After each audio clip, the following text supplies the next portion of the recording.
அன்பர் இயேசுவி நாமத்தில் உங்களை அன்போடு வாழ்த்துகின்றேன்.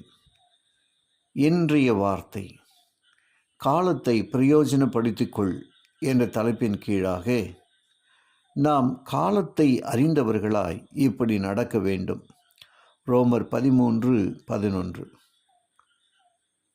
முதலாவது கை கடிகாரத்தை 1979ஆம் ஆண்டில் ஒரு நண்பர் வாங்கினார். அன்று அவருடைய வயது 24. அதன் அப்போதைய விலை ரூபாய் 295.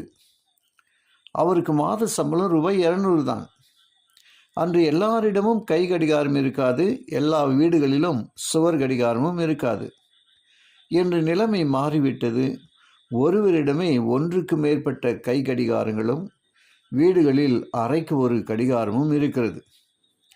100 ஆண்டுகளுக்கு முன் கடிகாரம் கண்டுபிடிக்கப்படுவதற்கு முன் நேரத்தை கணக்கிடுவதற்கு சூரிய கடிகாரம், மணற் கடிகாரம், நிழற் கடிகாரம் போன்றவற்றை பயன்படுத்தப்பட்டன. இங்கிலாந்து தேசத்து ராஜா ஆல்ஃபிரட் என்பவர் நேரத்தை கணக்கிடுவதற்கு புது வழியை கையாண்டார். குறிப்பிட்ட நேரத்தில் மெழுகுவர்த்தி எவ்வளவு எரிகின்றது என்று முதலாவது கணக்கிட்டார்.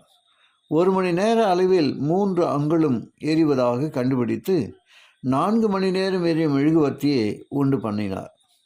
கண்ணாடி கண்டுபிடிக்கப்படாத காலம் அது. எனவே வெள்ளியை கண்ணாடி போல் இழைத்து மரத்தோடு ஒரு பெட்டியை செய்தார். அதற்குள் வைக்கப்பட்ட மெழுகுத்திரி ஒரே சீராக எரிந்தது.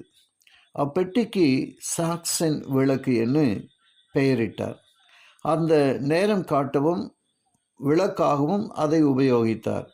ஆல்ஃபிரட் ராஜா ஒரு நாளை 3-8 மணி நேரமாக பகுதிகளாக பிரித்து தூக்கம், உணவு, உடற்பயிற்சிக்காக ஒரு பகுதியையும், நாட்டின் வேலைக்காக ஒரு பகுதியையும், மதம், தியானம், ஆலயம் போன்ற விஷயங்களுக்காக ஒரு பகுதியையும் செலவழித்தார். அநேக நேரத்தை கடைபிடிப்பதில்லை. ஆலயம் முதற்கொண்டு எதற்கும் வருகை பிந்தித்தான் இருக்கும். வேலைகளை செய்வதற்கு நேரமில்லை என்பார்கள். திட்டமிடாமல் சோம்பேறித்தனமாக இருப்பது போலவே அது ஒரு முக்கிய காரணமாக இருந்தது. எத்தனை கடிகாரம் இருந்தது என்ன? நமது நேரத்தை திட்டமிட்டு செயல்படுத்தி காலத்தை பயன்படுத்த வேண்டும். எழுந்து போன நேரம் அழுதாலும் வராது. காலம் பொன் போன்றது. ஜெபிப்போமா? கிருபையுள்ள நல்ல பிதாவே, உமக்கு நன்றி சொல்லுகிறோம். இந்த நாளின் வார்த்தைக்காக நாங்கள் உம்மை ஸ்தோத்திரிக்கிறோம்.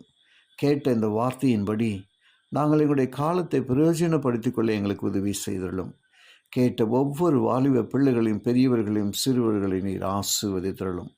ஒவ்வொரு குடும்பமும் ஆசீர்வதிக்கப்படுவதாக. இயேசுவின் வழியாக ஜெபிக்கிறேன் நல்ல பிதாவே. ஆமென்.